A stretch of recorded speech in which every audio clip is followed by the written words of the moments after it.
ओम शांति। आज 25 अक्टूबर 2025 बाबा के महावाक्य है, मीठे बच्चे, संगम युग पर ही तुम्हें आत्म अभिमानी बनने की मेहनत करनी पड़ती। सतयुग अथवा कलयुग में यह मेहनत होती नहीं। प्रश्न है, श्री कृष्ण का नाम उनके माँ बाप से भी अधिक बाला है, क्यों? उत्तर है, क्योंकि श्री कृष्ण से पहले जिनका भी जन्म होता है वो जन्म योग बल से नहीं होता। श्री कृष्ण के माँ बाप ने कोई योग बल से जन्म नहीं लिया है। दूसरा, पूरी कर्मातीत अवस्था वाले राधे कृष्ण ही है, वही सदगति को पाते हैं। जब सब पाप आत्माएं खत्म हो जाती हैं, तब गुलगुल यानी पावन नई दुनिया में श्री कृष्ण का जन्म होता है, उसे ही वैकुंठ कहा जाता है। तीसरा, संगम पर श्री कृष्ण की आत्मा ने सबसे अधिक पुरुषार्थ किया है, इसलिए उनका नाम बाला है। ओम शांति। मीठे मीठे रूहानी बच्चों को रूहानी बाप बैठ समझाते हैं। 5000 वर्ष के बाद एक ही बार बच्चों को आकर पढ़ाते हैं, पुकारते भी हैं कि हम पतितों को आकर पावन बनाओ। तो सिद्ध होता है कि यह पतित दुनिया है। नई दुनिया पावन दुनिया थी। नया मकान खूबसूरत होता है, पुराना जैसे टूटा फूटा हो जाता है, बरसात में गिर पड़ता है। अभी तुम बच्चे जानते हो, बाप आया है नई दुनिया बनाने, अभी पढ़ा रहे हैं, फिर 5000 वर्ष के बाद पढ़ाएंगे। ऐसे कभी कोई साधु संत आदि अपने फॉलोअर्स को नहीं पढ़ाएंगे। उनको यह पता ही नहीं है, न खेल का पता है, क्योंकि निवृत्ति मार्ग वाले हैं। बाप बगैर कोई भी सृष्टि के आदि मध्य अंत का राज समझा ना सके। आत्म अभिमानी बनने में ही बच्चों को मेहनत होती है, क्योंकि आधा कल्प में तुम कभी आत्म अभिमानी बने नहीं हो। अब बाप कहते हैं, अपने को आत्मा समझो। ऐसे नहीं कि आत्मा सो परमात्मा, नहीं, अपने को आत्मा समझ परमपिता परमात्मा शिव को याद करना है। याद की यात्रा मुख्य है, जिससे ही तुम पतित से पावन बनते हो। इसमें कोई स्थूल बात नहीं, कोई नाक कान आदि नहीं बंद करना है। मूल बात है अपने को आत्मा समझ बाप को याद करना। तुम आधा कल्प से हिरे हुए हो देह अभिमान में रहने के। पहले अपने को आत्मा समझेंगे, तब बाप को याद कर सकेंगे। भक्ति मार्ग में भी बाबा बाबा कहते आते हैं। बच्चे जानते हैं, सतयुग में एक ही लौकिक बाप है, वहाँ पारलौकिक बाप को याद नहीं करते हैं, क्योंकि सुख है। भक्ति मार्ग में फिर 2 बाप बन जाते हैं, लौकिक और पारलौकिक। दुख में सब पारलौकिक बाप को याद करते हैं। सतयुग में भक्ति होती नहीं, वहाँ तो है ही ज्ञान की प्रालब्ध। ऐसे नहीं कि ज्ञान रहता है, इस समय के ज्ञान की प्रालब्ध मिलती है। बाप तो एक ही बार आते हैं। आधा कल्प बेहद के बाप का सुख का वर्षा रहता है, फिर लौकिक बाप से अल्पकाल का वर्षा मिलता है। यह मनुष्य नहीं समझा सकते। यह है नई बात। 5000 वर्ष में संगम युग पर एक ही बार बाप आते हैं, जबकि कलयुग अंत सतयुग आदि का संगम होता है, तभी बाप आते हैं नई दुनिया फिर से स्थापन करने। नई दुनिया में इन लक्ष्मी नारायण का राज्य था। फिर त्रेता में राम राज्य था। बाकी देवताओं आदि के जो इतने चित्र बनाए हैं वह सब है भक्ति मार्ग की सामग्री। बाप कहते हैं इन सबको भूल जाओ, अभी अपने घर को और नई दुनिया को याद करो। भक्ति मार्ग है समझ का मार्ग, जिससे तुम 21 जन्म समझदार बन जाते हो। कोई दुख नहीं रहता। सतयुग में कभी कोई ऐसे नहीं कहेंगे कि हमको शांति चाहिए। कहा जाता है ना, मांगने से मरना भला। बाप तुमको ऐसा साहूकार बना देते हैं जो देवताओं को भगवान से कोई चीज मांगने की दरकार नहीं रहती। यहाँ तो दुआ मांगते हैं ना। पोप आदि आते हैं तो कितने दुआ लेने जाते हैं। पोप कितनों की शादियां कराते हैं। बाबा तो यह काम नहीं करते। भक्ति मार्ग में जो पास्ट हो गया है सो अब हो रहा है, सो फिर रिपीट होगा। दिन प्रतिदिन भारत कितना गिरता जाता है। अभी तुम हो संगम पर, बाकी सब हैं कलयुगी मनुष्य। जब तक यहाँ न आए तब तक कुछ भी समझ ना सकें कि अभी संगम है व कलयुग है। एक ही घर में बच्चे समझते हैं संगम पर है। बाप कहेंगे हम कलयुग में हैं, तो कितनी तकलीफ हो पड़ती है। खान पान आदि का भी झंझट हो पड़ता है। तुम संगम युगी हो, शुद्ध पवित्र भोजन खाने वाले। देवताएं कभी प्याज आदि थोड़े ही खाते हैं। इन देवताओं को कहा ही जाता है निर्विकारी। भक्ति मार्ग में सब तमो प्रधान बन गए हैं। अब बाप कहते हैं सतो प्रधान बनो। कोई भी ऐसा नहीं है जो समझे कि आत्मा पहले सतो प्रधान थी फिर तमो प्रधान बनी है, क्योंकि वह तो आत्मा को निर्लेप समझते हैं। आत्मा सो परमात्मा है, ऐसे ऐसे कह देते हैं। बाप कहते हैं ज्ञान सागर मैं ही हूँ। जो इस देवी देवता धर्म के होंगे वह सब आकर फिर से अपना वर्षा लेंगे। अभी सैपलिंग लग रहा है, तुम समझ जाएंगे यह इतना ऊंच पद पाने लायक नहीं है। घर में जाकर शादियां आदि करते छी होते रहते हैं, तो समझाया जाता है ऊंच पद पा नहीं सकते। यह राजाई स्थापन हो रही है। बाप कहते हैं मैं तुमको राजाओं का राजा बनाता हूँ, तो प्रजा जरूर बनानी पड़े, नहीं तो राज्य कैसे पाएंगे। यह गीता के अक्षर है ना। इनको कहा ही जाता है गीता का युग। तुम राजयोग सीख रहे हो।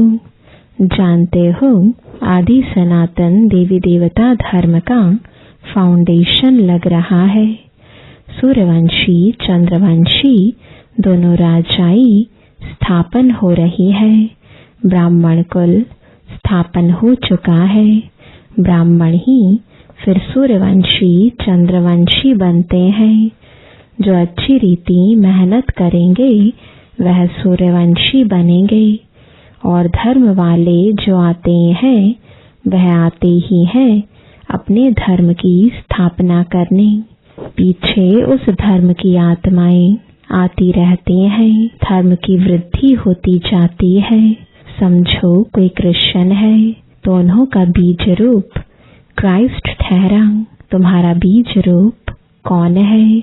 बाप, क्योंकि बाप ही आकर स्वर्ग की स्थापना करते हैं ब्रह्मा द्वारा। ब्रह्मा को ही प्रजापिता कहा जाता है, रचता नहीं कहेंगे। इन द्वारा बच्चे अडॉप्ट किए जाते हैं। ब्रह्मा को भी तो क्रिएट करते हैं ना।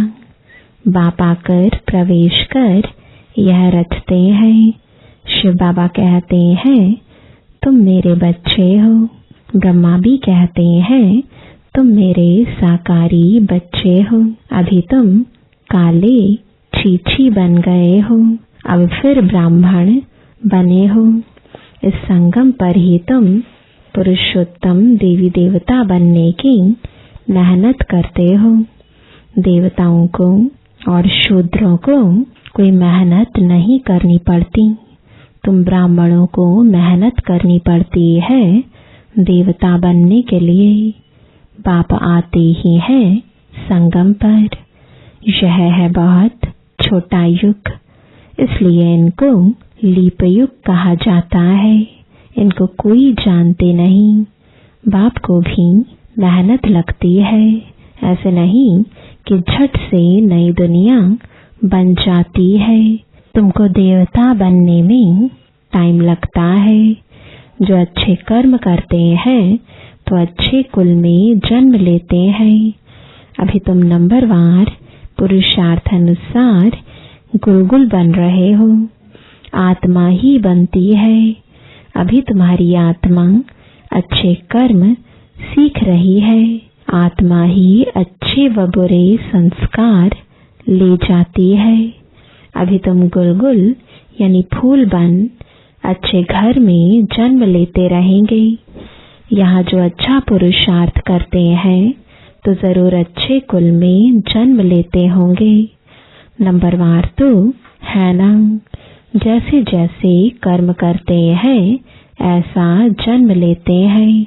जब बुरे कर्म करने वाले बिल्कुल खत्म हो जाते हैं फिर स्वर्ग स्थापन हो जाता है। छाट छूट होकर तमो प्रधान जो भी है वह खत्म हो जाते हैं। फिर नए देवताओं का आना शुरू होता है। जब भ्रष्टाचारी सब खत्म हो जाते हैं तब श्री कृष्ण का जन्म होता है। तब तक बदली सदली होती रहती है। जब कोई छीछी नहीं रहेगा तब श्री कृष्ण आएगा। तब तक तुम आते जाते रहेंगे। श्री कृष्ण को रिसीव करने वाले माँ बाप भी पहले से चाहिए ना। फिर सब अच्छे अच्छे रहेंगे, बाकी चले जाएंगे। तभी उसको स्वर्ग कहा जाएगा। तुम श्री कृष्ण को रिसीव करने वाले रहेंगे। फल तुम्हारा चीची जन्म होगा, क्योंकि रावण राज्य है ना। शुद्ध जन्म तो हो ना सके। गुलगुल यानी पवित्र जन्म श्री कृष्ण का ही पहले पहले होता है। उसके बाद नई दुनिया वैकुंठ कहा जाता है। श्री कृष्ण बिल्कुल गुलगुल नई दुनिया में आएंगे। रावण संप्रदाय बिल्कुल खत्म हो जाएगी। श्री कृष्ण का नाम उनके माँ बाप से भी बहुत बाला है। श्री कृष्ण के माँ बाप का नाम इतना बाला नहीं है। श्री कृष्ण से पहले जिनका जन्म होता है वो युग बल से जन्म नहीं कहेंगे। ऐसे नहीं, श्री कृष्ण के माँ बाप ने योग बल से जन्म लिया है, नहीं। अगर ऐसा होता तो उन्हों का भी नाम बाला होता। तो सिद्ध होता है उनके माँ बाप ने इतना पुरुषार्थ नहीं किया है जितना श्री कृष्ण ने किया है। यह सब बातें आगे चल तुम समझते जाएंगे।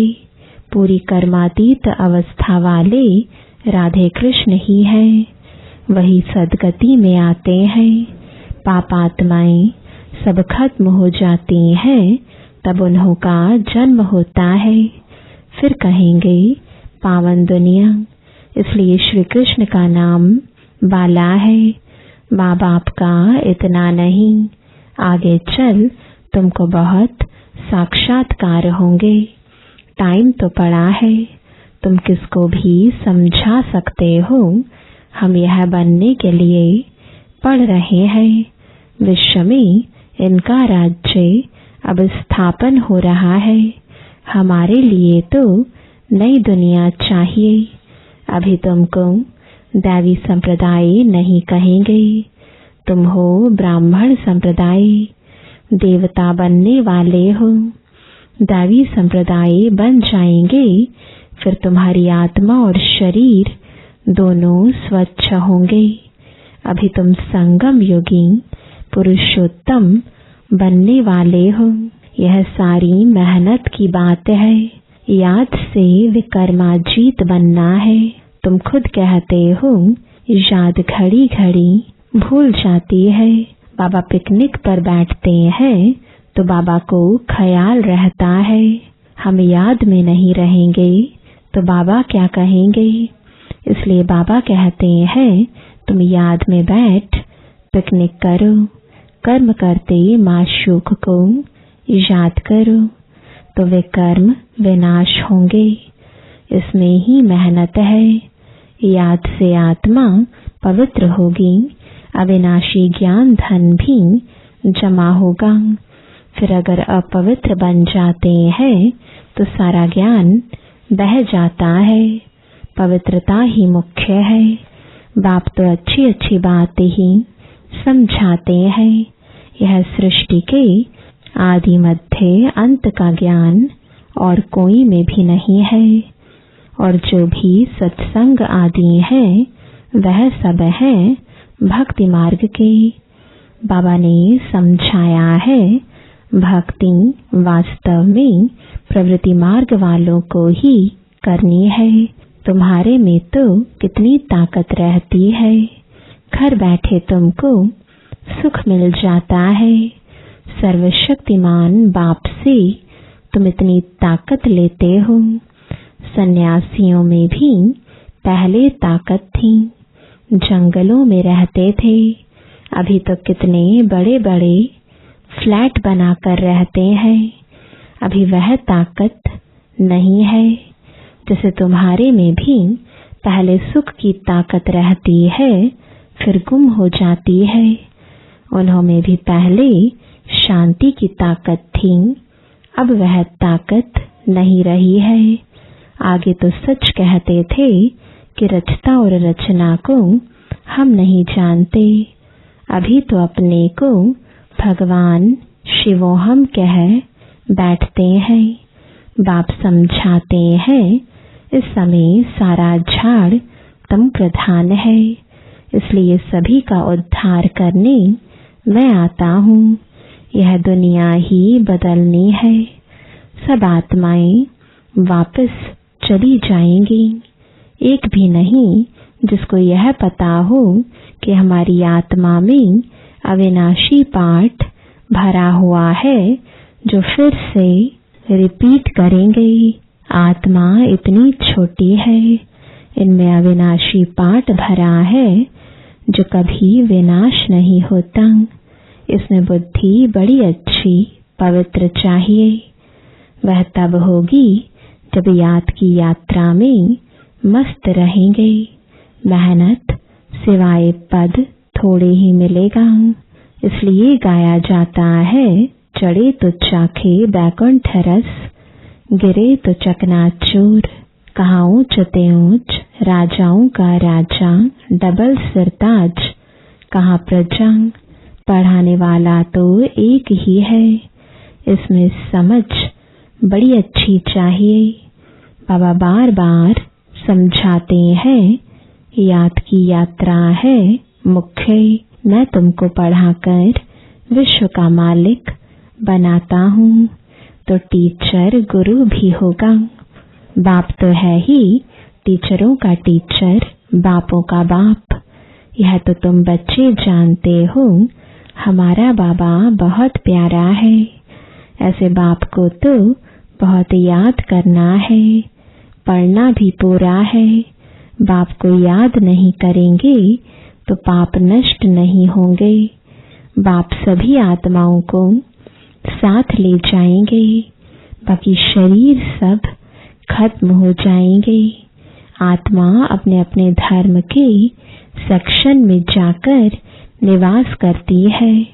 अच्छा, मीठे मीठे सिकिलदे बच्चों प्रति माता पिता बाप दादा का याद प्यार और गुड मॉर्निंग। रूहानी बाप की रूहानी बच्चों को नमस्ते। रूहानी बच्चों की रूहानी बाप दादा को गुड मॉर्निंग और नमस्ते। धारणा के लिए मुख्य सार है, पहला, बुद्धि को पवित्र बनाने के लिए याद की यात्रा में मस्त रहना है। कर्म करते भी एक माशूक याद रहे, तब विकर्माजीत बनेंगे। दूसरा, इस छोटे से युग में मनुष्य से देवता बनने की मेहनत करनी है। अच्छे कर्मों के अनुसार अच्छे संस्कारों को धारण कर अच्छे कुल में जाना है। वरदान है, अपनी रूहानी लाइट्स द्वारा वायुमंडल को परिवर्तन करने की सेवा करने वाले सहज सफलता मूर्त भव। जिस साकार सृष्टि में जिस रंग की लाइट जलाते हो वही वातावरण हो जाता है। अगर हरी लाइट होती है तो चारों ओर वही प्रकाश छा जाता है। लाल लाइट जलाते हो तो याद का वायुमंडल बन जाता है। जब स्थूल लाइट वायुमंडल को परिवर्तन कर देती है तो आप लाइट हाउस भी पवित्रता की लाइट व सुख की लाइट से वायुमंडल परिवर्तन करने की सेवा करो तो सफलता मूर्त बन जाएंगे। स्थूल लाइट आंखों से देखते हैं, रूहानी लाइट अनुभव से जानेंगे। स्लोगन है, व्यर्थ बातों में समय और संकल्प गवाना यह भी अपवित्रता है। आज का अव्यक्त इशारा स्वयं और सर्व के प्रति मनसा द्वारा योग की शक्तियों का प्रयोग करो। कोई भी खजाना कम खर्च करके अधिक प्राप्ति कर लेना, यही योग का प्रयोग है। मेहनत कम, सफलता ज्यादा, इस विधि से प्रयोग करो। जैसे समय व संकल्प श्रेष्ठ खजाने हैं, तो संकल्प कम से कम खर्च हो लेकिन प्राप्ति ज्यादा हो। जो साधारण व्यक्ति 2-4 मिनट संकल्प चलाने के बाद, सोचने के बाद सफलता या प्राप्ति कर सकता है, वह आप 1-2 सेकंड में कर सकते हो। इसको कहते हैं कम खर्चा बाला नशीन। खर्च कम करो लेकिन प्राप्ति 100 गुना हो। इससे समय की व संकल्प की जो बचत होगी वह औरों की सेवा में लगा सकेंगे, दान पुण्य कर सकेंगे। यही योग का प्रयोग है। ओम शांति।